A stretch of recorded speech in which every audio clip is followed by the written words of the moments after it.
Hi guys! Good day everyone! For today's video guys, ongoing po ang ating paggagawa ng frame ng ating window grills. Ayan, minimixture po natin na tama ang kanyang sukat. Ayan. Location po namin, Santa Maria, Bulacan. Sa mga gusto mong pagawa, mag-PM lang po sa ating page. Tubular po ang ating materials na ginagamit sa ating window grills. Ito po ang ating swing door. Ayan. Swing door po yan sa ating client. Thank you so much. At kasama yung kanyang window grills. Swing door at saka window grills. Ayan.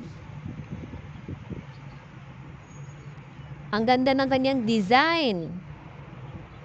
Mayroon siyang fire exit for emergency. Ayan. As you can see guys, chocolate brown ang kanyang color. Ayan guys, sa mga gusto mo magpagawa, mag-direct PM lang po sa ating page guys. Nagbi-visit site po kami guys.